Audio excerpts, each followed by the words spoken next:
Salut, c'est Modoteur et aujourd'hui on va aller voir Julien Maffre, dessinateur de BD. C'est parti et c'est parti.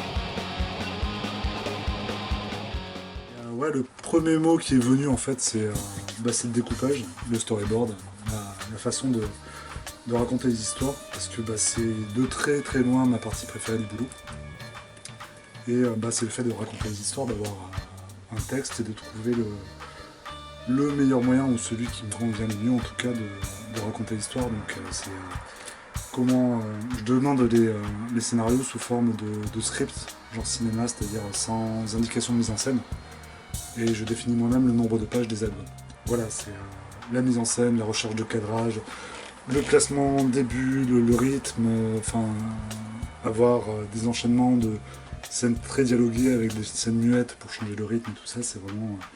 si je pouvais faire ça toute la journée, ça serait avec plaisir. Et c'est un truc, c'est que ce qui m'embête toujours en bande dessinée, c'est que c'est pas un sujet de discussion. C'est un peu comme si au cinéma on parlait que de la photographie et du scénario, mais jamais de la mise en scène. Je trouve ça un peu gênant. C'est optimisation. Ouais.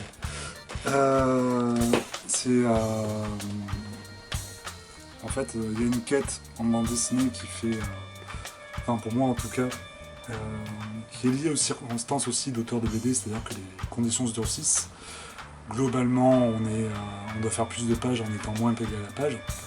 Donc il y a une recherche qui est de réussir à avoir à peu près le même niveau de qualité, mais en allant plus vite.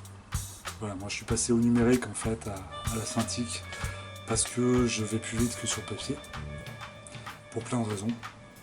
Et il y a toujours cette quête-là de trouver des petites astuces graphiques ou même avec des logiciels pour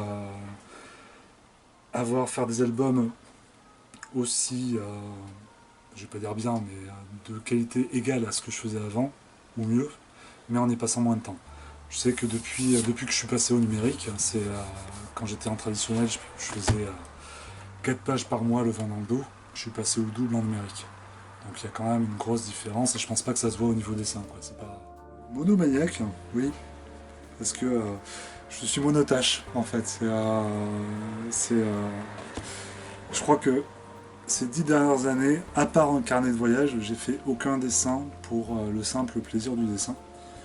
Et en fait, je suis pas intéressé par grand chose d'autre que la bande dessinée.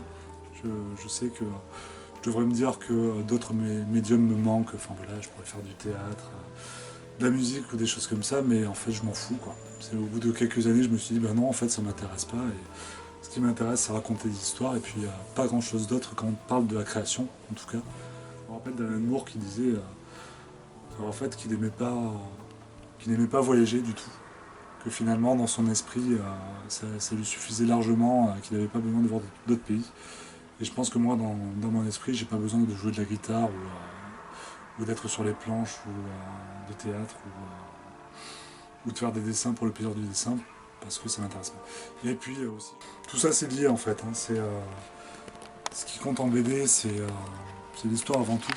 C'est nous, quand on nous sert une bonne histoire, nous, on a à la serveur du mieux qu'on peut par bonne mise en scène, bon storyboard, bon dessin si possible. Mais j'ai eu un avant et un après à 20 ans. Mon frère, qui est aussi scénariste, m'a posé sur la table de nuit Sandman de Neil Gaiman et m'a dit « Lis ça, visuellement c'est dégueulasse, mais faut le lire, quoi.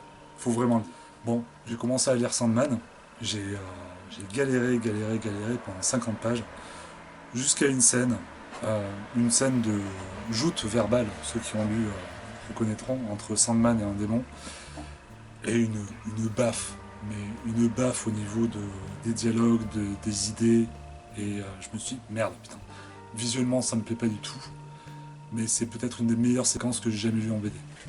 Mais finalement, ce qui fait avant tout la qualité du BD, pour moi en tout cas, c'est la qualité du scénario et de ce qu'il est raconté. Ça, bon. Mais voilà, je parle d'influence de dessin, mais je parle d'influence de découpage aussi. Si on parle de mise en scène, en franco-belge, j'en parlais tout à l'heure, c'était Erol Granido. En japonais, c'est Otomo Samura, et en américain, on va dire que c'est Alan Moore, qui a fait beaucoup de découpage aussi, et Mignola.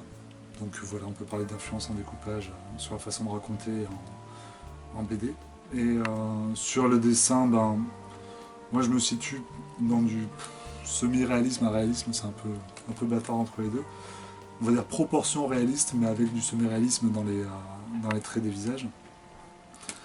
Et bon, toujours pareil, je vais en oublier plein, et ça va être une horreur. On va dire que je pense que les influences les plus directement visibles dans mon travail, ça reste des mecs comme Marini,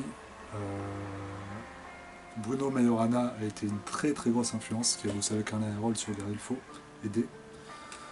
Ouais, des Samura aussi un petit peu sur certains éléments. Enfin voilà, bon, c'est dans les moins visibles.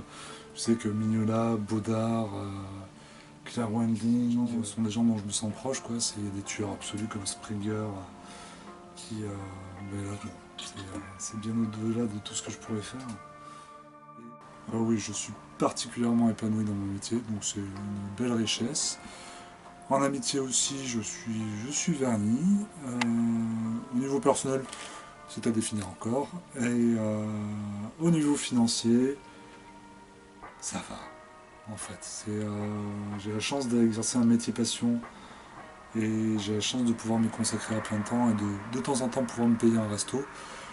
Voilà, je n'ai pas l'ambition d'avoir un yacht ou trois châteaux dans le Lot, donc voilà. Non, ça va, j'ai de la chance.